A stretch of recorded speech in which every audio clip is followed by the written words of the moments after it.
Okay, part three, failure data. So again, just drop it down from the list here, failure data. That's how we got to the page.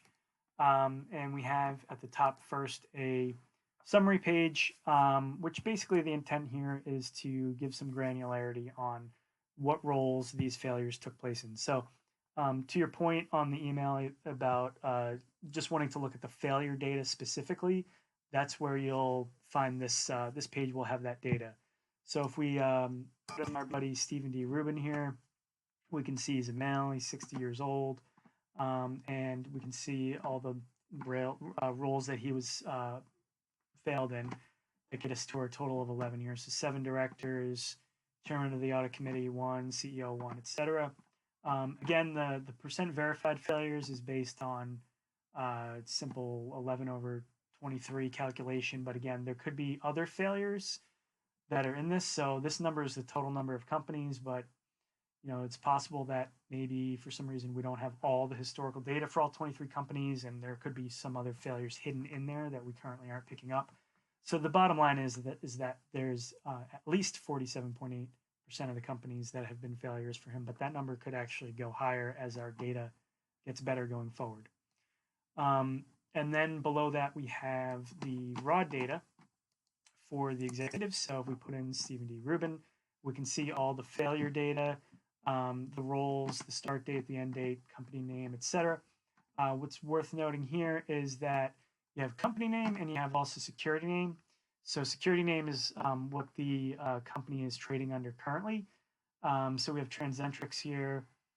TRXC is the ticker, but it used to be Safe Stitch Medical back in 2007 to 2013 when he was at the company somewhere in here. So we do have situations where you'll have the same security name and 2 different company names, like with Elox Pharmaceuticals. And in those cases, he would get a fail mark twice.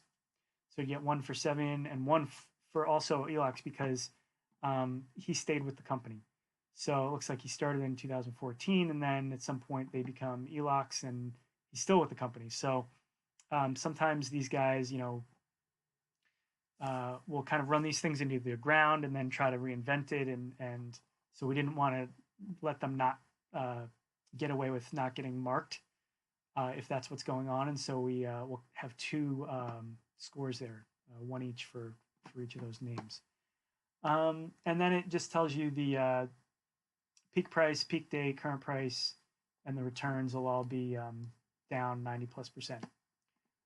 So that's that. And then the next logical thing to do would be to go to our short activism page. And this will give you just the short activism results. And again, it's, summarized data. So put in whatever name here. You have the roles they, were in during the short campaign and the total, etc. And then further down, it's really just looking up what reports the individual is connected to directly.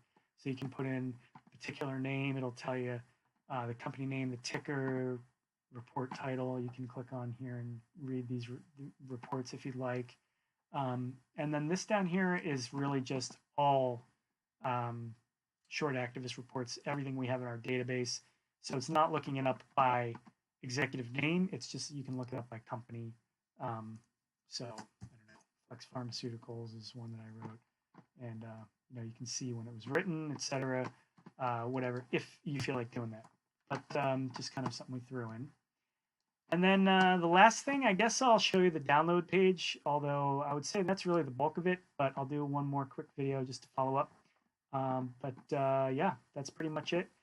So let me stop here and do one more.